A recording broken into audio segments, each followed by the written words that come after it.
Once upon a time, in a cozy little village nestled between mountains, lived a cheerful girl named Sophie. Sophie was known for her curious nature and her love for exploring. She had a tiny mischievous cat named Whiskers who was always by her side. One day, while playing in the backyard, Sophie stumbled upon an old rusty key hidden beneath a pile of autumn leaves. She wondered what it could unlock. With Whiskers following closely, she decided to ask her grandmother. Granny's eyes sparkled as she saw the key. "This is no ordinary key, my dear," said Granny.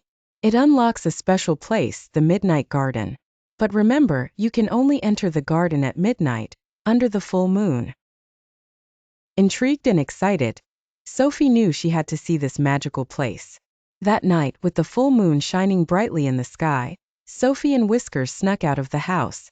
They followed Granny's instructions to walk 3 steps forward from the old oak tree, then turn left and take 5 steps. There it was, an ancient wooden door covered in ivy. Sophie's heart pounded as she inserted the key into the lock.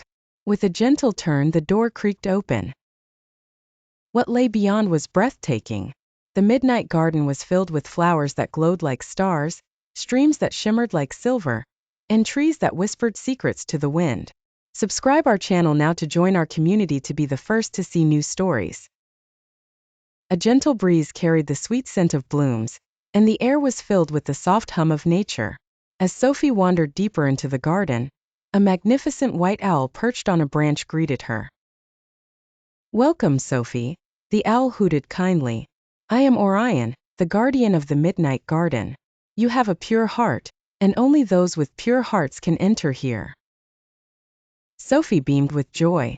She spent hours exploring, discovering plants that sang lullabies and ponds where fish danced in water that sparkled like diamonds. And Whiskers, ever playful, chased fireflies that glowed brighter than any she had ever seen. Eventually, they reached the center of the garden, where a grand crystal fountain stood. In its reflection, Sophie saw not just her own face, but the faces of those who had visited before her. Orion explained that the garden had a special purpose. It was a sanctuary for all creatures and people who sought peace and inspiration. As the night dew began to settle, Sophie realized it was time to return home. She thanked Orion and promised to keep the garden's secret safe. With a heavy heart but a mind full of wonder, she and Whiskers retraced their steps back to the door. Standing in her yard once more, Sophie felt different, wiser, calmer. She knew that whenever she needed a place of magic and tranquility, the Midnight Garden would be there, waiting for her. And from then on, Sophie cherished the secret key, knowing the Midnight Garden was a treasure meant to inspire and bring joy to those deserving. Thank you for your subscription.